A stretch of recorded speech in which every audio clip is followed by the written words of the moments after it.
Quando o assunto é religião, nem sempre dá para conciliar as limitações de uma doutrina com os compromissos da vida cotidiana.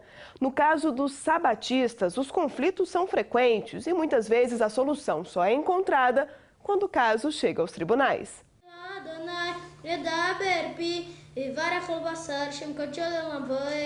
Para eles, o sábado é sagrado. Deus está dizendo: seja fiel no sábado, seja fiel aos mandamentos, e você cavalgará sobre os altos da terra. Para judeus, adventistas e batistas, o 7º dia da semana deve ser dedicado a Deus. O ritual começa ao pôr do sol de sexta-feira e só termina ao anoitecer do sábado. A recomendação é usar esse período para repousar ou orar.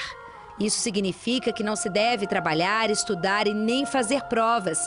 Quem age assim é chamado de sabatista. A essência é lembrar que esse mundo foi criado por um Deus e que todo o esforço que você faz durante a semana, ainda você precisa da ajuda de Deus para aquilo dar certo. Então é um dia para refletir e saber que nós temos um grande parceiro lá em cima. Nós encontramos o sábado primeiramente na criação. A Bíblia nos fala que Deus criou o mundo em 6 dias e no 7º, Deus descansou, santificou e abençoou. Deus abençoa esse dia. Não que os demais dias não sejam abençoados, mas este dia em especial foi abençoado por Deus. Para seguir à risca os ensinamentos, estes jovens adventistas contam que já abriram mão de muitos compromissos e até de festas. Tudo pela religião. A gente também aproveita esse dia para passar com a família, com os amigos. A gente faz visitas, a gente tem alguns projetos sociais também da igreja. Dia de encontrar com Deus e parar tudo, respirar e falar obrigado, Senhor. O assunto é tão sério que o Enem, o Exame Nacional do Ensino Médio, oferece uma condição especial para quem guarda o sábado. Só em 2010 foram 25 mil inscritos. Os estudantes chegam ao local do exame no mesmo horário dos colegas, mas ficam confinados em uma sala e só começam a fazer a prova depois das 6 da tarde.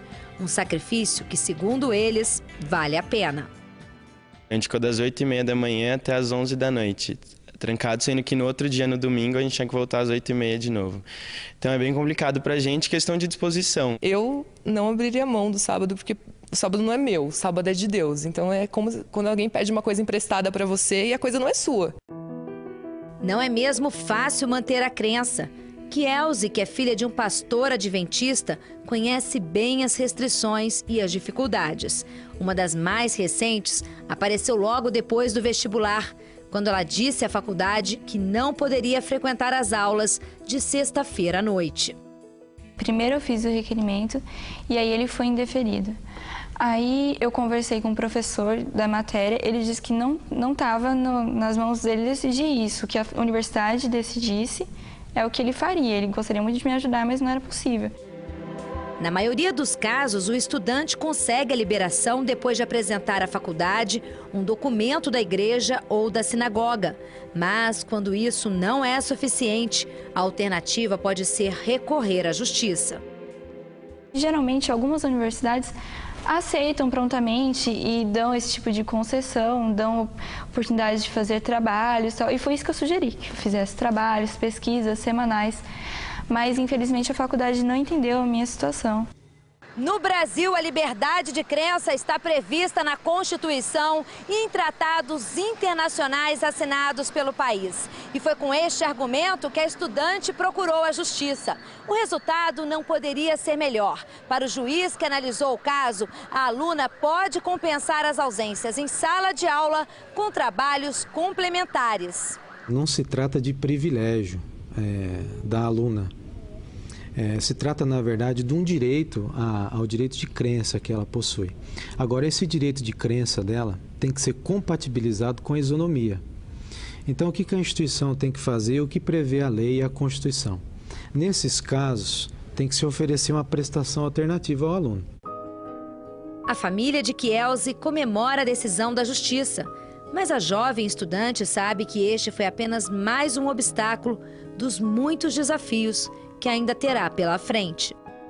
Nós ficamos contentes e ficamos contentes também pela dedicação, a seriedade com que ela enfrenta ao defender princípios na vida. É muito bom viver por princípios, nós estamos felizes com isso. O fato de eu ter conseguido esse direito é muito importante para mim, porque é um direito de todo cidadão a liberdade religiosa e para mim ela consiste em poder ter o direito de faltar às aulas de sábado.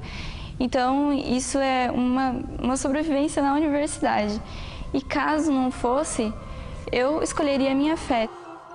Eu espero que a sociedade veja isso como um exemplo de que todas as religiões, todas as diferenças devem ser respeitadas e os direitos devem ser garantidos.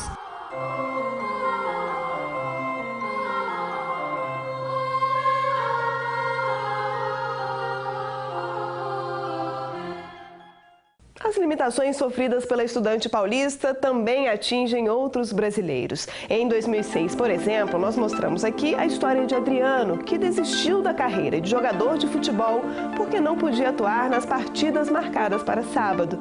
O atleta gaúcho chegou a jogar no Internacional de Porto Alegre. Esse médico pediatra também contou ao Via Legal como consegue conciliar o trabalho com as imposições da igreja. Ele até atende aos sábados, mas sempre de graça. Por exemplo, a visita aos pacientes internados, com a prescrição desses pacientes, o exame deles, as cirurgias de urgência, elas são realizadas normalmente durante o período sabático.